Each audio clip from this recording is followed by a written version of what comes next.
Time आपने सुना तो होगा ना कि समय कभी किसी का सगा नहीं होता, क्योंकि समय हमेशा भागता रहता है। ये किसी पर्टिकुलर इंसान के लिए नहीं रुकता।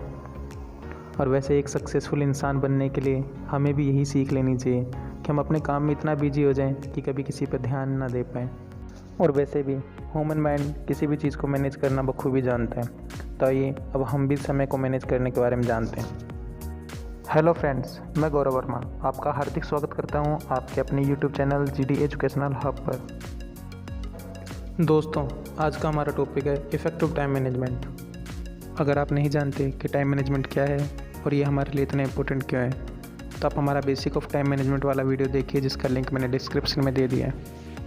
हमें जो कुछ भी करना है उसके लिए सिर्फ हमारे पास 68.45 ईयर्स हैं, क्योंकि ये एक एवरेज ह्यूमन एज है। और उनमें से भी हम 9000 डेज केवल यूजलेस वर्क करते हुए बिता देते हैं, जो कि हमारी पूरी ज़िंदगी का 40% हिस्सा होता है। इस प्रकार हम अपनी पूरी ज़िंदगी में से 40% हिस्से को तो केवल यूजलेस काम करते हुए बर्बाद कर देते हैं। इसी यूजलेस टाइम को यूजफुल बनाने के लिए हम तरह तरह की स्ट्रेटजीज फॉलो करते हैं। हम में से ज़्यादातर लोग इन्हीं में से एक हैं। हम में से 80% लोग स्ट्रेटजीज बनाते हैं और 20% लोग उन्हें एग्जीक्यूट भी करते हैं। ये 20% लोग ही हैं जो ज़्यादातर अपनी सक्सेस को पा पाते हैं। बाकी के 80% लोग उनमें से एक हैं जो अपने समय को सिर्फ व्यर्थ में गंवाते हैं। हमारे मन में अभी ये सवाल उठता है कि ज़्यादातर लोगों का ये एग्जीक्यूशन फेल क्यों हो जाता है। इसका जवाब है व्हिरलविंड ऑफ अर्जेंट डेली वर्क, यानी कि हमारे दैनिक जीवन में होने वाले कार्यों का बवंडर। क्योंकि हम अपने अधिकतर कामों को बाद के लिए छोड़ देते हैं और इनका एक साथ वर्कलोड हमारे ऊपर पड़ता है। इसी समस्या के समाधान के लिए एमसी चेस ने, कोवे एंड हॉलिंग ने बताया है कि अगर हम 4DX रूल को फॉलो करें तो हम अपनी ज़िंदगी में काफ़ी सक्सेस को पा सकते हैं और इस बवंडरों से छुटकारा पा सकते हैं और अपने टाइम को मैनेज करना सीख सकते हैं।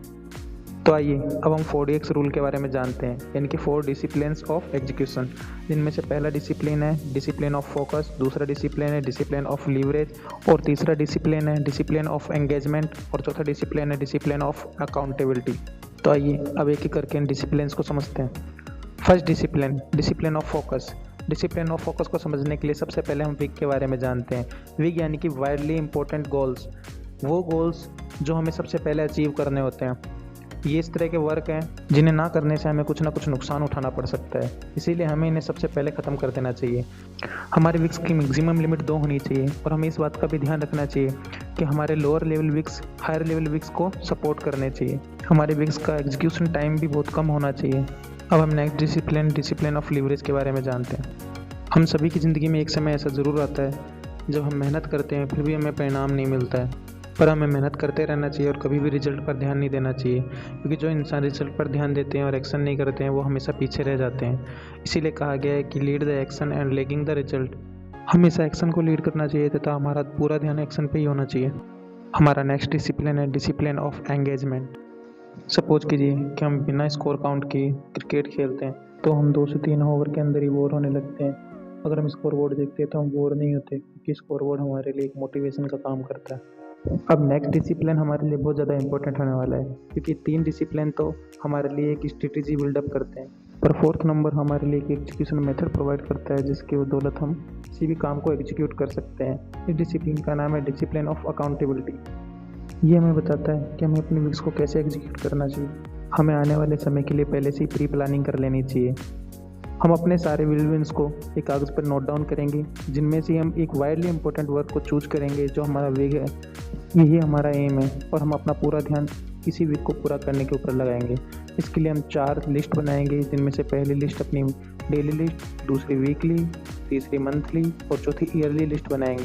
क्योंकि हम अपने काम की प्री प्लानिंग करेंगे, इसलिए ईयरली लिस्ट को अपने मंथली लिस्ट के अकॉर्डिंग और मंथली लिस्ट को वीकली और वीकली लिस्ट को डेली लिस्ट के अकॉर्डिंग तैयार करेंगे। और डेली लिस्ट में हम जो काम करेंगे उनमें से भी हमारा वीक एक डिसाइड होना चाहिए, और इस सारे के सारे एक दूसरे को सपोर्ट करने चाहिए। हमारा higher level week yearly week है और लोअर लेवल डेली वीक है। प्रत्येक लिस्ट ABCD रूल के अकॉर्डिंग बनी होनी चाहिए।